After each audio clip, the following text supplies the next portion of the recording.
perjuangan dari, maksudnya gini, tindak lanjut dari Permendikbud kepada regulasi kampus ini sebenarnya ada hambatan enggak?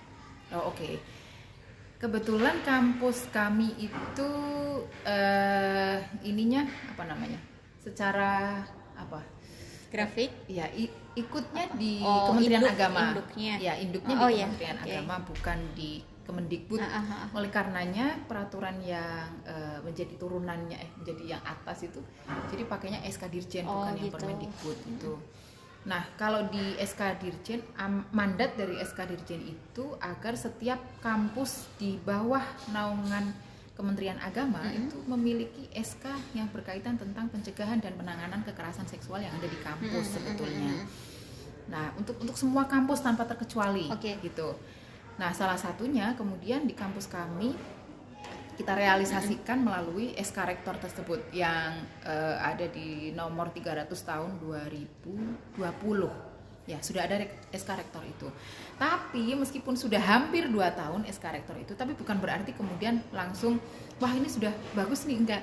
Tetap kita berproses gitu ya, dari SK Rektor itu kemudian dibentuk kayak layanan-layanan aduan, kemudian sarana prasarana apa saja yang harusnya mendukung tentang keamanan dan kenyamanan kampus yang responsif gender gitu. Kayak misalkan jumlah toilet nih antara perempuan dan laki-laki sudah sesuai atau belum gitu kan. Itu harus tidak luput dari kacamata kita dalam menilai kampus yang responsif gender itu. Gitu. Misalkan begini, sama-sama berjumlah 500 orang, mahasiswa 500, kemudian mahasiswi 500 misalkan. Nah, kalau dalam kampus yang responsif gender itu kan harusnya jumlah kamar mandi tidak kemudian 50-50 begitu, karena jumlahnya kan 500, maka 50 misalkan gitu kan. Tapi kalau berdasarkan kebutuhan perempuan harusnya yang perempuan itu lebih banyak daripada yang laki-laki jumlahnya. Karena begini, yang namanya kesetaraan itu bukan berarti sama. Kalau untuk laki-laki satu berarti perempuan satu, tidak seperti itu. Kesetaraan dan keadilan gender di sini adalah berdasarkan dengan kebutuhan yang dimiliki oleh laki-laki dan perempuan. Misalkan saja begini, sama-sama antri di kamar mandi, 5 orang laki-laki, 5 orang perempuan. Pasti nanti yang yang cepat keluar dari kamar mandi itu adalah antrian laki-laki. Bukan karena perempuan itu lelet, bukan, tapi kebutuhannya berbeda. Kalau laki-laki ketika hajat, buang air kecil misalkan, itu lebih simpel daripada perempuan. Betul. Karena apa? Karena bentuk alat kelamin laki-laki itu berada di luar. Sedangkan perempuan kan di dalam. Jadi prosesnya membersihkannya itu berbeda gitu. Belum lagi nanti bagi perempuan yang menstruasi. Itu pasti membutuhkan waktu yang lama, membutuhkan air yang lebih banyak daripada laki-laki begitu. Jadi hal-hal yang seperti ini harus difikirkan, harus diperhatikan di dalam pengaruh utamaan gender yang ada di kampus gitu. Terus kemudian lagi bentuk bangunan dari kampus itu juga harus ada, misalkan ruang laktasi, karena yang namanya dosen ataupun pegawai kan ada yang perempuan yang sedang mengalami masa reproduksi. Nah, kampus yang responsif gender harus menyediakan ruang-ruang laktasi agar orang yang ada di dalamnya itu nyaman gitu. Nah, selama ini perempuan-perempuan itu ketika pumping kan di kamar mandi. Padahal kamar mandi itu kurang steril gitu ya. Betul. Atau mentok-mentoknya biasanya adalah di bawah meja. Sampai kayak gitu ya? Iya. Padahal itu lalu lalang pegawai laki-laki kan ini sangat bisa menimbulkan ketidaknyamanan gitulah bagi perempuan. Nah, itu harus diperhatikan. Itu kan dari segi sarana prasarana yang ada di kampus. Ya, betul. Tapi dari segi misalnya kode etik antara dosen dan juga mahasiswa, itu juga sama. Terkadang ini kasus-kasus kekerasan seksual di kampus itu yang melibatkan sivitas akademika kampus, ternyata ada beberapa survei yang dilakukan oleh salah satunya kemarin itu dari mana ya? ISIF Cirebon apa ya? Kalau nggak salah itu, saya nggak salah ingat itu. Nah, kasus kekerasan seksual itu malah justru banyak juga yang ada di luar luar kampus, misalkan hotel dan lain sebagainya begitu. Nah, oleh karena itu juga harusnya peraturan-peraturan yang berkaitan tentang layanan akademik itu selayaknya memang dilakukan di kantor gitu. Ada juga kami mendapati kasus kekerasan seksual itu dilakukan oleh salah seorang dosen, itu dilakukan di mobil gitu. Di kampus. Saya nggak paham itu di kampus atau di mana, apa di parkiran atau di mana begitu, tapi itu di mobil gitu, dengan alasan bimbingan akademik atau meminta nilai gitu. Nah, itu dilakukan di mobil gitu. Itu kan sudah tidak sewajarnya ya. Betul. Misalkan bimbingan akademik ya harusnya dilakukan di kampus gitu. Terus kemudian apalagi ya hal-hal yang menyangkut, ada sangkut pautnya dengan akademik, itu harusnya juga di kantor, tidak di luar gitu. Nah, jadi peraturan-peraturan kampus itu juga harus diperhatikan lagi kalau memang memiliki potensi-potensi yang tidak baik gitu. Memiliki potensi-potensi yang tidak seharusnya. Terus kalau di kampus-kampus itu kan biasanya ada kegiatan-kegiatan ekstrakurikuler yang dilakukan mahasiswa yang ada di kampus sampai malam hari. Gitu ya. Dulu zaman saya ada soalnya gitu. Misalkan kan di pers mahasiswa, lembaga pers mahasiswa, kalau rapat itu dilakukan malam hari di kampus gitu dulu gitu. Nah, sekarang itu sudah dilarang. Kegiatan kampus kalau sampai jam 6 sore misalkan, malam sudah tidak boleh ada kegiatan-kegiatan lain lagi mahasiswa yang ada di kampus gitu. Karena itu juga memiliki potensi untuk hal-hal yang tidak diinginkan. Ya, tidak diinginkan juga. Misalkan lagi ada sampai lembur entah dosen entah pegawai gitu kan. Nah, itu kan juga memiliki potensi yang sama kalau memang tidak diwaspadai gitu. Tapi itu diterima, Mbak? Maksudnya, diterima oleh siapa? Diterima oleh pemangku kebijakan di kampus. Yang soal apa? Ya, artinya soal kompromi regulasi aturan, terus segala macam pertimbangan terkait membentuk kampus yang responsif gender. Itu tadi dalam proses menerapkan regulasinya itu ada hambatan, perjuangannya ada hambatan, atau memang berjalan mulus, diterima begitu saja, atau bagaimana? Karena saya juga penasaran ini sebenarnya. Tentunya tidak semulus itu gitu. Pasti selalu aja ada hambatannya gitu. Karena ini kan orang yang belum memiliki perspektif yang sama pasti akan memikir bahwa orang ini apalagi. Berarti sih, langkah pertama yang harus dilakukan untuk mengkomunikasikan dengan pemangku kebijakan itu seperti apa?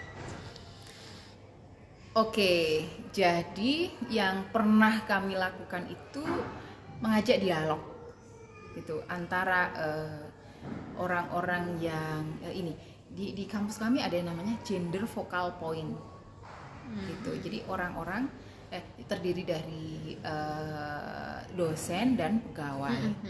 Jadi di masing-masing fakultas itu ada perwakilan gitu, gender focal point itu. Kemudian dibentuk sebuah wadah WA group gitu ya, secara satu kampus gitu. Nah, orang-orang ini setidaknya sebagai perwakilan atau perpanjangan tangan dari PSGA ya, kalau di kampus ini itu PSGA namanya, PSGA.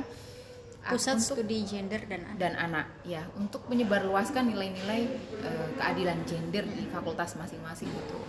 Nah, para gender focal point ini diajak untuk diskusi, kemudian mengundang juga para pemangku kebijakan, meskipun tidak semuanya hadir ya, tapi paling tidak ada orang-orang tertentu atau betul upaya-upaya yang telah dilakukan itu sudah ditempuh begitu. Itu gitu. Nah, kemudian dari situ paling tidak kan gagasan kita berkaitan tentang itu sudah tersampaikan gitu, meskipun tidak langsung kemudian terrealisasikan gitu. Kalau tidak salah juga pernah ada pelatihan tentang bukan administrasi keuangan atau apa, itu yang responsif gender. Ada juga perencanaan keuangan atau perencanaan anggaran yang responsif gender gitu. Itu juga melibatkan pemangku kebijakan. Akan tetapi kan begini tantangannya. Yang kemarin diajak untuk terlibat dalam sosialisasi pengarusutamaan perspektif gender ini dalam penganggaran keuangan, sudah purna tugas, kemudian digantikan oleh orang lain. Akhirnya orang lain yang baru ini kan belum memiliki perspektif yang sama lagi. Ngulang dari nol lagi dong. Betul sekali. Akhirnya kayak gitu. Lumayan ya. Iya, kayak gitu terus. Ya memang salah satu tantangannya ya di situ. Oke. Luar biasa sekali. Jadi memang perjuangan untuk membebaskan kampus dari kekerasan seksual ini masih harus terus digalakkan ya Mbak ya. Ya betul. Oke. Betul. Terakhir Mbak Usfi, harapan atau mungkin pesan-pesan Mbak Usfi untuk para akademisi utamanya yang berjibaku di dunia kampus, upaya dan juga semangat yang harus dilakukan untuk perjuangan melepaskan kampus dari kekerasan seksual ini seperti apa? Ya, kekerasan seksual itu termasuk dari kejahatan kemanusiaan. Yes. Menurut saya. Jadi siapapun orang yang telah melakukan kejahatan ya harus tidak diberi ruang dimanapun itu berada begitu. Artinya adalah kita semua memiliki kewajiban dan tanggung jawab yang sama dalam menciptakan ruang aman untuk manusia, baik laki-laki ataupun perempuan. Itu saja sih sebetulnya. Oke. Jadi harus benar-benar berani. Nomor satu berani, dan yang kedua adalah pantang menyerah ya. Betul. Dan yang ketiga juga harus memiliki mental yang kuat untuk memperjuangkan itu semua. Itulah kesimpulan kita pada diskusi kita kali ini. Terima kasih banyak Pak Usfi atas segala ilmunya dan juga pengalamannya. Mudah-mudahan bermanfaat buat teman-teman semua. Terima kasih. Wassalamualaikum warahmatullahi wabarakatuh. Waalaikumsalam. Nah, ini yang tadi mau saya tanyakan. Sepertinya perjuangan dari, maksudnya gini, tindak lanjut dari Permendikbud kepada regulasi kampus ini sebenarnya ada hambatan enggak? Oke. Kebetulan kampus kami itu secara grafik? Ya, ikutnya di Kementerian Agama. Induknya. Ya, induknya di Kementerian Agama, bukan di Kemendikbud. Oleh karenanya peraturan yang menjadi turunannya menjadi yang atas itu jadi pakainya SK Dirjen, bukan yang Permendikbud itu. Nah, kalau di SK Dirjen, mandat dari SK Dirjen itu agar setiap kampus di bawah naungan Kementerian Agama itu memiliki SK yang berkaitan tentang pencegahan dan penanganan kekerasan seksual yang ada di kampus sebetulnya. Nah, untuk semua kampus tanpa terkecuali gitu. Nah, salah satunya kemudian di kampus kami kita realisasikan melalui SK Rektor tersebut yang ada di nomor 300 tahun 2020. Ya, sudah ada SK Rektor itu. Tapi meskipun sudah hampir 2 tahun SK Rektor itu, tapi bukan berarti kemudian langsung wah ini sudah bagus nih, enggak. Tetap kita berproses gitu ya. Dari SK Rektor itu kemudian dibentuk kayak layanan-layanan aduan, kemudian sarana prasarana apa saja yang harusnya mendukung tentang keamanan dan kenyamanan kampus yang responsif gender gitu. Kayak misalkan jumlah toilet nih antara perempuan dan laki-laki sudah sesuai atau belum gitu kan. Itu harus tidak luput dari kacamata kita dalam menilai kampus yang responsif gender itu. Misalkan begini, sama-sama berjumlah 500 orang, mahasiswa 500, kemudian mahasiswi 500 misalkan. Nah, kalau dalam kampus yang responsif gender itu kan harusnya jumlah kamar mandi tidak kemudian 50-50 begitu, karena jumlahnya kan 500, maka 50 misalkan gitu kan. Tapi kalau berdasarkan kebutuhan perempuan harusnya yang perempuan itu lebih banyak daripada yang laki-laki jumlahnya. Karena begini, yang namanya kesetaraan itu bukan berarti sama. Kalau untuk laki-laki satu berarti perempuan satu, tidak seperti itu. Kesetaraan dan keadilan gender di sini adalah berdasarkan dengan kebutuhan yang dimiliki oleh laki-laki dan perempuan.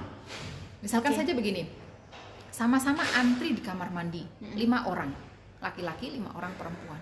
Pasti nanti yang yang cepat keluar dari kamar mandi itu adalah antrian laki-laki.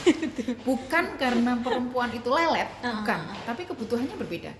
Kalau laki-laki ketika hajat, buang air kecil misalkan, itu lebih simpel daripada perempuan. Betul. Karena apa? Karena bentuk alat kelamin laki-laki itu berada di luar, Iya, sedangkan perempuan kan di dalam. Jadi prosesnya membersihkannya itu Iya. berbeda gitu.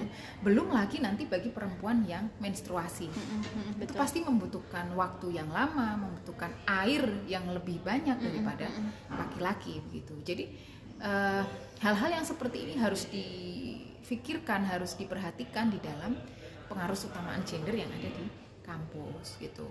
Terus kemudian lagi bentuk bangunan dari kampus itu juga harus ada, misalkan ruang laktasi, karena yang namanya dosen ataupun pegawai kan ada yang perempuan yang sedang mengalami masa reproduksi. Nah, kampus yang responsif gender harus menyediakan ruang-ruang laktasi agar orang yang ada di dalamnya itu nyaman gitu. Nah, selama ini perempuan-perempuan itu ketika pumping kan di kamar mandi. Padahal kamar mandi itu kurang steril gitu ya. Betul. Atau mentok-mentoknya biasanya adalah di bawah meja. Sampai kayak gitu ya? Iya.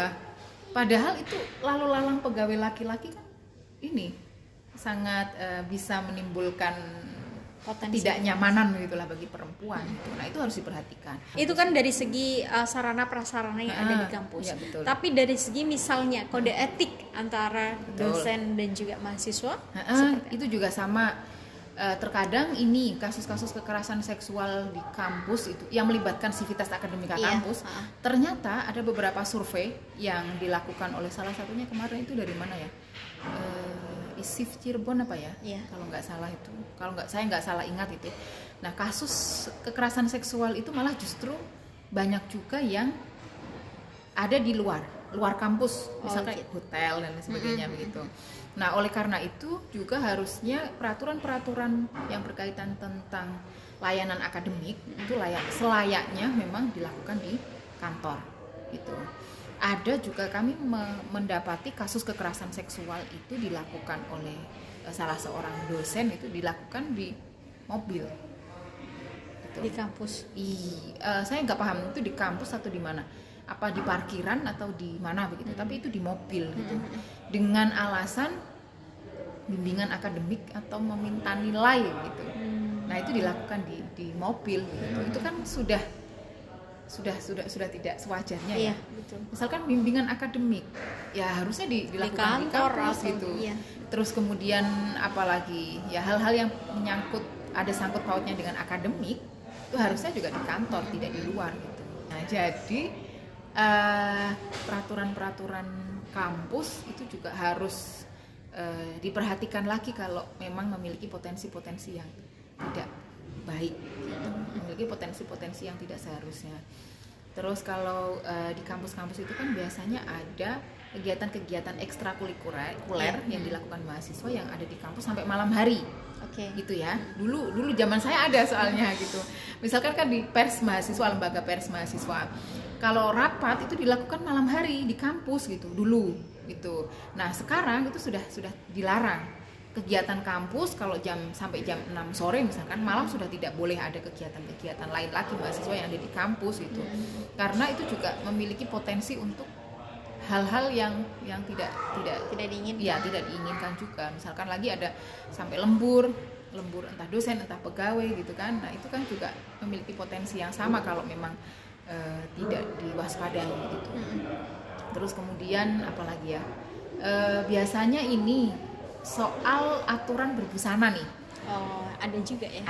Ada juga aturan berbusana.